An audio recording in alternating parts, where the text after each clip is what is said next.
மத்திய அரசு கொண்டு வந்துள்ள 3 குற்றவியல் சட்டங்களை திரும்ப பெற வலியுறுத்தி தாம்பரத்தில் வழக்கறிஞர்கள் போராட்டத்தில் ஈடுபட்டனர். தனி மனிதனின் பாதுகாப்பை குறைக்கும் வகையில் சர்வாதிகாரத்தோடு மத்திய அரசு 3 புதிய குற்றவியல் சட்டங்களை அமல்படுத்தியது. சமஸ்கிருதம் பெயரில் கொண்ட சட்டத்தை எதிர்த்து நாடு முழுவதும் வழக்கறிஞர்களும் மற்றும் பலதரப்பட்ட கட்சியினரும் பல்வேறு போராட்டங்களில் ஈடுபட்டு வருகின்றனர். அதன் ஒரு பகுதியாக செங்கல்பட்டு மாவட்டம் தாம்பரம் ஒருங்கிணைந்த நீதிமன்ற வழக்கறிஞர்கள் இன்று மத்திய அரசை கண்டித்து புதிதாக கொண்டு வரப்பட்ட 3 குற்றவியல் சட்டங்களை திரும்ப பெற வலியுறுத்தி போராட்டத்தில் ஈடுபட்டனர்.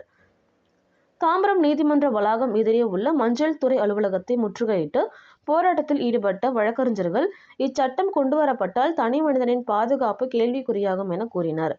மேலும் ஆங்கிலேயர் காலத்தில் கொண்டுவரப்பட்ட பெயரை மாற்றி தற்பொழுது வாயிலேயே நுழையாத சமஸ்கிருத பெயரை சட்டத்திற்கு வைத்துள்ளனர். இது மிகவும் கண்டிக்கத்தக்கது எனவும் வழக்கறிஞர்கள் பேட்டியளித்தனர்.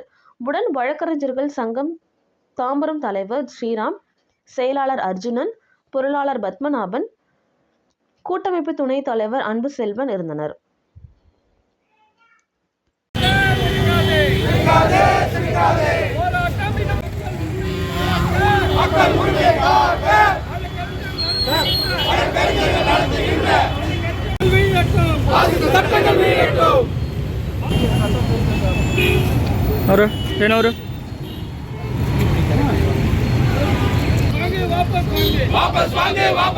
குழு ஒன்றை ஏற்படுத்தி அந்த குழு மூலமாக உருவாக்கப்பட்ட புதிய சட்டங்கள் இது வழக்கமான நடைமுறைகளுக்கு எதிரானது.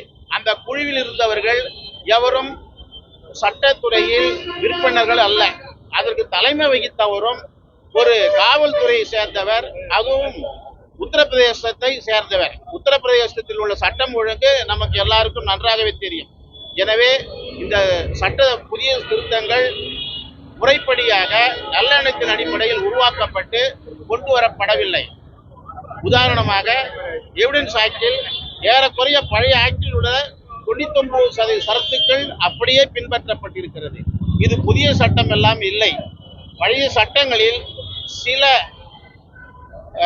செக்ஷன்களை மட்டும் ஆல்டரேஷன் செய்து புதிய சட்டம் என்கிறார்கள். அதற்கு அமெண்ட்மெண்டே போதுமானது. ஒன்றிய அரசை கண்டிக்கின்றோம். திரும்ப பெறு.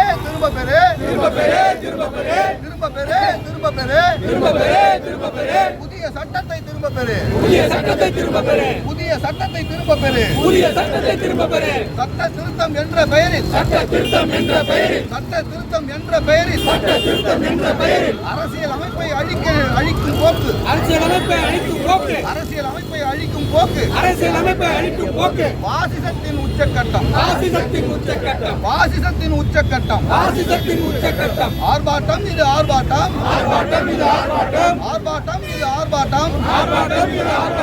சட்ட திருத்தத்தை எதிர்த்து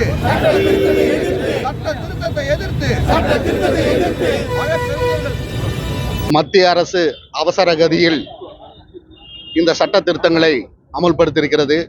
பாராளுமன்றத்திலே உரிய விவாதங்கள் இன்றி இந்த சட்ட திட்டங்கள், இந்த புதிய சட்டம் வழிவகுத்திருக்கிறது. மேற்படி இந்த சட்டம் மக்களின் நலனுக்கு எதிராகவும் வழக்கறிஞருடைய தொழிலுக்கு பாதகம் விளைவிக்கக்கூடிய அளவில் இந்த திருத்தங்கள் இருக்கின்றன.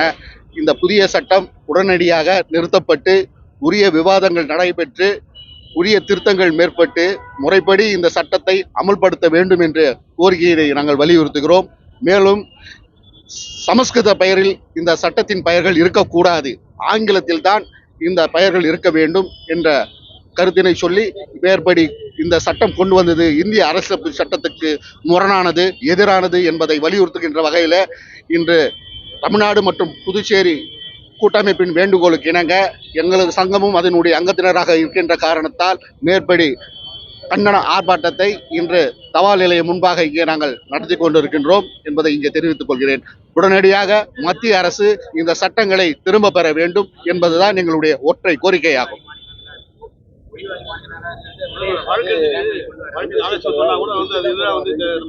அதுதான் இதுல இந்த சட்டத்துல பல குளறுபடிகள் இருக்கிறது. வழக்கறிஞருடைய தொழிலை பாதிக்கக்கூடிய வகையில பல திருத்தங்களை இதில் புகுத்தியிருக்கிறார்கள் என்பது வேதனைக்குரியது. அதுவும் மட்டுமல்லாமல் மக்களுடைய நலனுக்கும் எதிரானது. ஒருவரை கைது செய்தால் 15 நாட்களுக்குள் அவரை நீதிமன்ற காவலில் எடுத்து விசாரிக்க வேண்டும். ஆனால் இப்போது ஏற்பட்டிருக்கிற இந்த சட்டத்தில் பார்த்தால் அவர்கள் 60 நாட்கள் வரைக்கும் எப்பொழுது வேண்டுமானால் எடுத்து விசாரிக்க முடியும் என்று அளவுக்கு அதிகமான உரிமையை வழங்குகிறது. இதன் மூலம் காவல்துறை தன்னுடைய சர்வாதிகார போக்கை கையில் எடுக்கும். இதனால் பாதிக்கப்படக்கூடியவர்கள் பொதுமக்களாகிய நாம் தான் என்பதை உணர்த்துகின்ற வகையில இந்த சட்டம் கொடுமையான சட்டம். இந்த 30 சட்டங்களையும் உடனடியாக திரும்ப பெற வேண்டும் என்று வலியுறுத்துகிறோம். ஸ்ரீராமன், வழக்கறிஞர், தாம்பரம் வழக்கறிஞர் சங்க தலைவர்.